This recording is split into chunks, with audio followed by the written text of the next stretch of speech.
Estimadas profesoras, soy Patricia Escalona y he escogido el concepto de currículum para analizar en este mapa que nos sirve para comprender en su globalidad este concepto. En primer lugar, lo que hay que decir que se trata de una propuesta educativa que contiene una representación de saberes y significados propios de una cultura vigente, o sea, del presente, y que han sido seleccionados y organizados para su comunicación en el ámbito escolar. También se debe decir que tiene sentido y mensajes implícitos que subyacen a la lógica racional y que es necesario develar para una comprensión curricular. El currículum tiene diferentes versiones que se han ido construyendo en concordancia con la realidad histórica, como he puesto en ese nodo, y social, que se vive también en un momento determinado y con las perspectivas culturales, políticas, psicológicas, pedagógicas que manejan sus autores. Es bien importante conservar el concepto de realidad histórica y social porque vamos a volver a él al final de la exposición.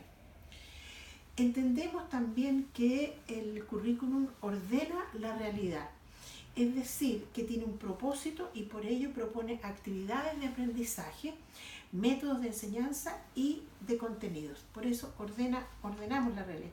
En lo central debemos decir que tiene una concepción del mundo mediante los conocimientos que indica y por lo mismo representa una visión de lo que debe enseñarse y cómo hacerlo. Por lo tanto, no es solo un plan de estudio, ni siquiera un listado de materias, sino que es importante como una propuesta educativa para una definición en los sujetos en formación.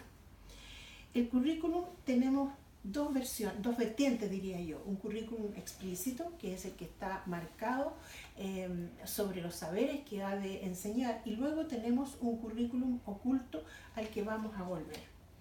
El currículum explícito, su rol es importante, el rol del currículum explícito es importante en la formación de los jóvenes, pero también yo me quiero detener en el currículum oculto, porque creo que este es muy central en la formación de los alumnos, dado que aquí se da muy fuerte la participación del profesor.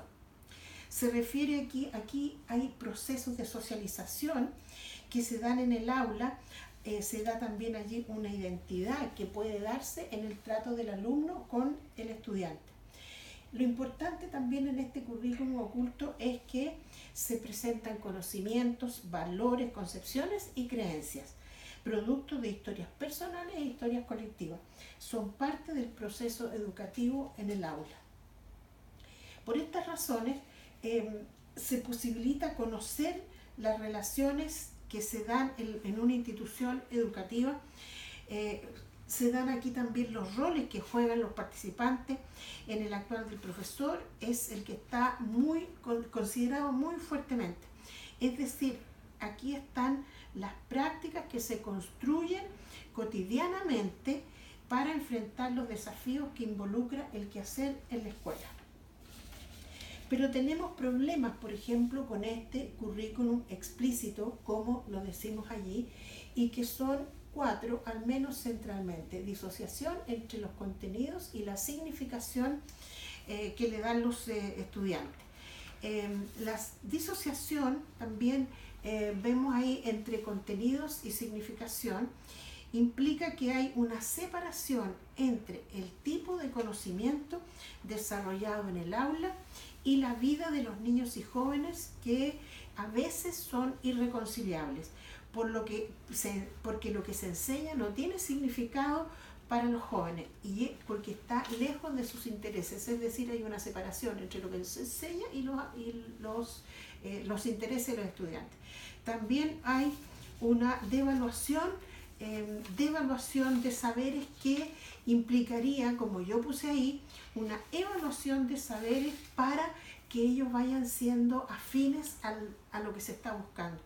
La devaluación de saberes, es decir, aquellos que responden que están lejos de la objetividad con que se mide el conocimiento científico. Es decir, hay que cuidar hoy día, conservar las mediciones científicas de lo que se está enseñando en el aula.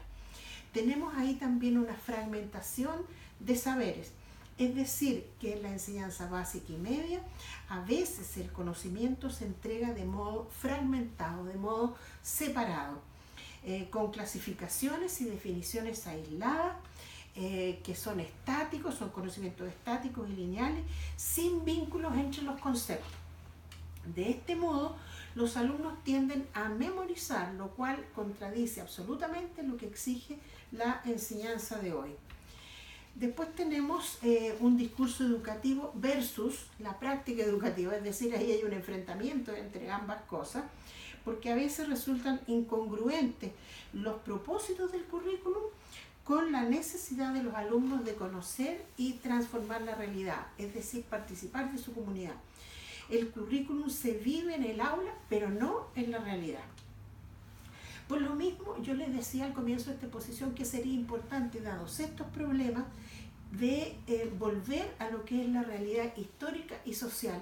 Es decir, hoy día la educación debe tender a generar alumnos pensantes con pensamiento crítico, capaces de analizar y capaces de reconstruir y buscar la resignificación de las cosas, porque el mundo así se lo exige. El conocimiento cambia exponencialmente, se desarrolla, y la tecnología también es un componente muy fuerte. Entonces, mi idea sería que, dado los problemas que tenemos acá y dadas las condiciones de cada uno de los elementos que hemos puesto en los nodos, volver a la realidad histórica y social de hoy, es decir, generar alumnos con pensamiento crítico. Esa sería mi explicación. Muchas gracias.